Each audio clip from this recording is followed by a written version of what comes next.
Imagine a world where everything we thought we knew about reality was about to be turned upside down. This isn't a sci-fi movie. It's the story of a man who, against his own instincts, sparked a revolution that reshaped modern physics. This is the story of Max Planck, the reluctant hero of quantum mechanics. Born in 1858 in Kiel, Germany, Max Planck came from a long line of academics and scholars. His family valued integrity, hard work, and tradition above all else.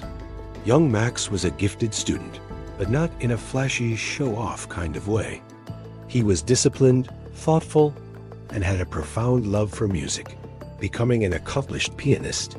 For a while, he even considered a career in music before his passion for the elegant, unchanging laws of the universe won him over. He saw physics as a quest for absolute, eternal truths, much like the timeless beauty he found in classical music. When he decided to study physics, one of his professors, Philip von Jolly, tried to dissuade him.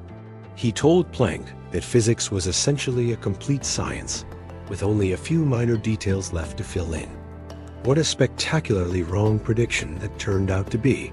But Planck wasn't looking for fame or groundbreaking discoveries. He simply wanted to deepen his understanding of the existing framework.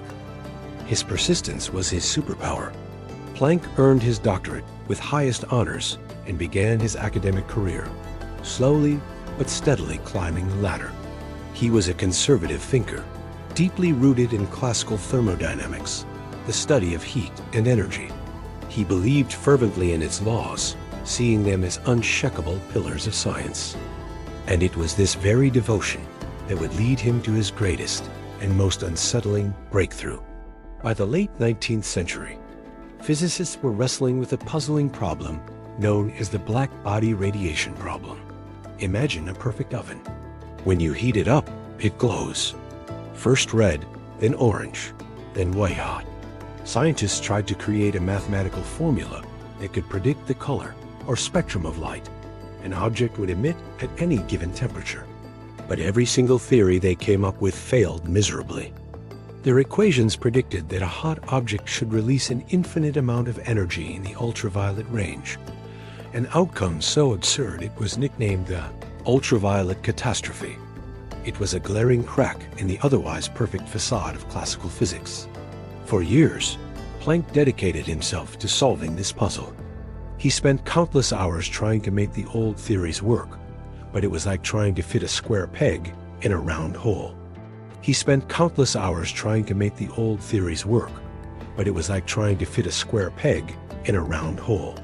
Finally, in a moment he would later describe as an act of desperation, he decided to try something radical.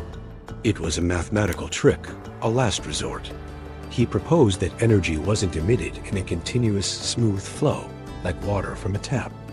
Instead, he suggested that energy could only be emitted or absorbed in tiny, discrete packets, or lumps. He called these packets quanta. Think of it like a ramp versus a staircase. Classical physics saw energy as a smooth ramp you could be at any height. Planck's idea was that energy was like a staircase. You can only stand on one step or another, never in between. The size of these energy steps, he calculated, was determined by a new fundamental constant of nature, which we now call Planck's constant, represented by the letter H. On a historic day in December 1900, Planck presented his formula. It worked. It worked perfectly.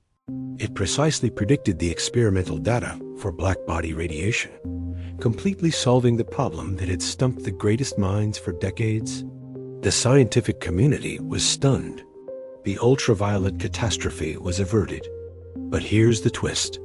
Planck himself didn't fully believe it. He thought his quanta were just a clever mathematical tool, a temporary fix that would eventually be replaced by a more sensible, classical explanation. He couldn't accept the revolutionary implications of his own idea. He believed he was strengthening the monumental structure of classical physics. But in reality, he had unknowingly laid the first foundation stone of a strange and wondrous new world, the world of quantum theory. This is where the story gets even more interesting. A few years later, A young, unknown patent clerk in Switzerland named Albert Einstein read Planck's work. Unlike Planck, Einstein took the idea of quanta seriously. He realized that if energy is quantized, then light itself must be made of these little packets. He called them light quanta, which we now know as photons. Einstein used this idea to explain the photoelectric effect, another mystery that classical physics couldn't solve. And it was this work, not relativity, that won Einstein his Nobel Prize. Planck was initially horrified. He found Einstein's idea that light itself was lumpy to be even more radical and unsettling than his own. For years, he resisted the very revolution he had started. He was the father of quantum theory, but he was a reluctant father, constantly trying to reconcile his strange new child with the classical world he knew and loved. This internal conflict defined much of his later career. He was a revolutionary against his own will, a man whose conservative nature led him to one of the most radical ideas in human history. But Planck's heroism wasn't just confined to the laboratory. His life was profoundly shaped by the turbulent history of Germany in the 20th century. He lived through 2 world wars, and his story is one of immense personal tragedy and unwavering moral courage. The rise of the Nazi regime brought even greater challenges. As president of the Kaiser Wilhelm Society, Germany's leading scientific institution, he found himself in a precarious position. He watched in dismay as his Jewish colleagues and friends were dismissed from their posts, persecuted, and forced to flee. He chose not to emigrate, believing he had a duty to stay and protect what was left of German science, to try and preserve its values for a future after the darkest past. In 1933, Planck took the incredibly brave step of seeking a personal audience with Adolf Hitler. He hoped to reason with him, to persuade him that expelling Jewish scientists would cripple German science. The meeting was a disaster. Hitler flew into a rage, and Planck left knowing that his efforts were futile. Yet he continued to resist in his own quiet, dignified way, holding memorials for deceased Jewish colleagues against the wishes of the party. His personal life was marked by unimaginable loss. His first wife died after 22 years of marriage. His eldest son was killed in action in World War I. His twin daughters both died in childbirth. But the cruelest blow came near the end of World War II. His younger and beloved son, Erwin. Erwin was arrested for his involvement in the plot to assassinate Hitler in 1944. And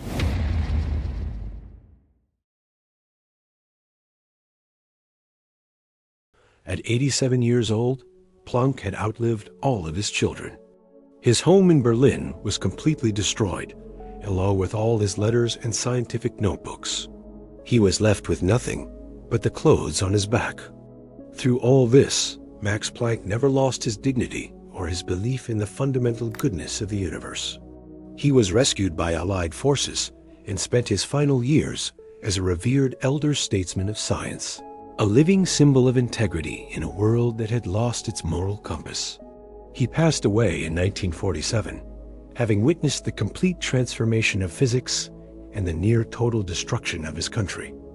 So, why is Max Planck a hero? He's not the swashbuckling adventurer we often see in movies. His heroism was quieter, more profound. It was the heroism of intellectual honesty, the courage to propose an idea that contradicted everything he believed in, simply because it was what the data demanded.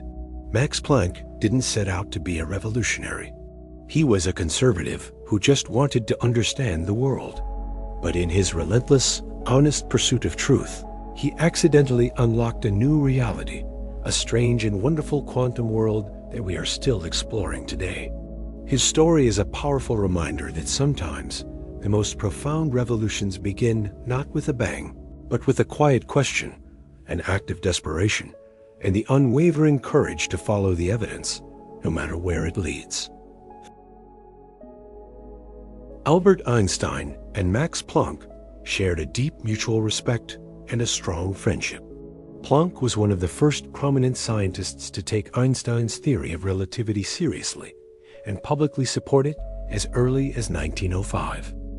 In 1914, Planck, along with chemist Walther Nernst, successfully persuaded Einstein to accept a special academic position in Berlin, strengthening their personal and scientific bond. Einstein often visited Planck's home, where they spent evenings playing music, Einstein on the violin, Planck on the piano, and discussing the deepest questions of nature. Einstein held Planck in the highest regard, once writing that Planck was among the rare scientists who pursued knowledge purely out of love for truth. The two remained in contact until the end of Planck's life, collaborating and exchanging ideas, particularly on the nature of light and quantum theory. Max Planck was widely respected by the scientific community. In 1918, he received the Nobel Prize in Physics for his contribution to the discovery of quantum energy. Interestingly, at the same time, Albert Einstein, Niels Bohr, and Ernest Rutherford were all considered Nobel-worthy. Planck was ultimately chosen as the most deserving candidate, marking a defining moment in his scientific career and bringing him worldwide recognition. Beyond the Nobel Prize, Planck received several major honors, including the Franklin Medal, 1927, and the Copley Medal from the Royal Society. Universities and scientific institutions around the world also awarded him honorary memberships and doctorates. After World War II, in recognition of his lifetime contributions, the Kaiser Wilhelm Society, which Planck had once led, was renamed the Max Planck Society, ensuring his name would remain permanently tied to the world of science.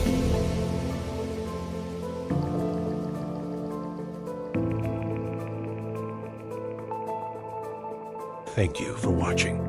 If you enjoyed this journey into the life of a scientific giant, please hit that like button, subscribe for more stories from the history of science, and let us know in the comments which scientist you'd like to see us cover next. See you in the next video.